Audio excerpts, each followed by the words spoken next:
ನಾನು ಮಂತ್ರಾಲಯ ನೋಡ್ತಿರೋದು ಇದೇ ಫಸ್ಟು. ನನ್ನ ಮಗನೂ ಇದೇ ಫಸ್ಟ್ ಟೈಮು. ಒಂದು 2 ಇಯರ್ಸಿಂದ ಹೋಗ್ಬೇಕು ಅಂತ ಅಂದ್ಕೊಂಡು ಹೋಗೋಕ್ಕಾಗಿರಲಿಲ್ಲ. ಫೈನಲ್ ಹೋಗೋಣ ಅಂತ ಡಿಸೈಡ್ ಮಾಡ್ಕೊಂಡು ಹೊರಟ್ವಿ. ನಾವು ಹೊರಟಾಗಲೇ ಸಂಜೆ ಆಗಿತ್ತು. ಆಲ್ಮೋಸ್ಟ್ ನಾವು ನೈಟ್ ರೀಚ್ ಆದಾಗ 10:30 ಆಗಿತ್ತು. ಮಕ್ಕಳೆಲ್ಲ ಬೆಳಗ್ಗೆ ಹೊಳೆನಲ್ಲಿ ಹೋಗ್ಬಿಟ್ಟು ಸ್ನಾನ ಮಾಡ್ಕೊಂಡು ಬಂದರು. ದರ್ಶನಕ್ಕೆಲ್ಲ ನಾವು 8:30ಗೆ ಹೋದ್ವಿ. ಒಳಗಡೆ ಎಲ್ಲ ನಾನು ವೀಡಿಯೋ ಮಾಡ್ಕೊಳ್ಳಿಲ್ಲ.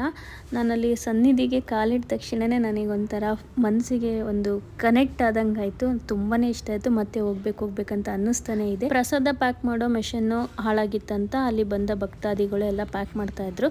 ನಾವು ಹೋಗಿ ಒಂದು ಅರ್ಧ ಗಂಟೆ ಪ್ಯಾಕ್ ಮಾಡಿಕೊಟ್ಟು ಬಂದ್ವಿ. ಶೆಕೆ ಬಗ್ಗೆ ಹೇಳಂಗಿಲ್ಲ, ಶೆಕೆ ತುಂಬಾ ಇತ್ತು. ಬಿಸಿಲಂತೂ ಸಿಕ್ಕಾಪಟ್ಟೆ ಇತ್ತು. ದೇವ್ರ ಪ್ರಸಾದನೂ ತೊಗೊಂಡ್ವಿ. ದೇವ್ರ ಪ್ರಸಾದ ತೊಗೊಂಡು ನಾವೆಲ್ಲ ಹೊರಟ್ವಿ. ಬರ್ತಾ ಈ ಚಿಕ್ಕದು ಎಳ್ನೀರು ಥರ ಇರುತ್ತಲ್ಲ, ಅದಕ್ಕೆ ಹೆಸರು ಏನು ಹೇಳ್ತಾರೆ ಅಂತ ಗೊತ್ತಿಲ್ಲ. ನನಗೆ ತುಂಬಾ ಇಷ್ಟ. ಪಾದಯಾತ್ರೆ ಹೋದಾಗ ನಾನು ಅದು ಹುಡುಕ್ತಾ ಇರ್ತೀನಿ ತಿನ್ನೋದಕ್ಕೆ ಅಂತ. ಅದು ಆ ಸೈಡು ಪ್ರೈಸು ಕಮ್ಮಿ ಇತ್ತು. ನಾವು ಜಾಸ್ತಿನೇ ತೊಗೊಂಡ್ವಿ. ಬರ್ತಾ ಮಕ್ಕಳಂತೂ ಫುಲ್ ಟಯರ್ಡ್ ಆಗೋಗಿದ್ರು, ನಿದ್ದೆ ಮಾಡಿದರು. ದಾವಣಗೆರೆ ಬೆಣ್ಣೆ ದೋಸೆ ಅಂತ ಹೇಳ್ಬಿಟ್ಟು ಒಂದು ಹೋಟೆಲ್ ಇತ್ತು ಬಳ್ಳಾರಿಯಲ್ಲಿ. ಪ್ರಸಾದ ಎಲ್ಲ ಬೆಳಗ್ಗೆನೇ ತಿಂದಿದ್ದು. ಮಕ್ಕಳು ಹೊಟ್ಟೆ ಹಸ್ವಂತ ಇದ್ರು.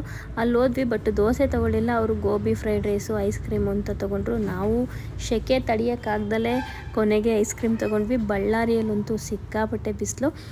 ಐಸ್ ಕ್ರೀಮ್ ತಿನ್ಕೊಂಡು ಮಕ್ಕಳೆಲ್ಲ ಸ್ಯಾಟಿಸ್ಫ್ಯಾಕ್ಷನ್ ಆದರೂ ಅವ್ರಿಗೆ ಏನೇನು ಬೇಕು ತಕ್ಕೊಟ್ವಿ. ನಮಗಂತೂ ಹಲಸಿನ ಫೇವ್ರೇಟು. ಅಲ್ಲೂ ಕೂಡ ಹಲಸಿನ ತೊಗೊಂಡ್ವಿ.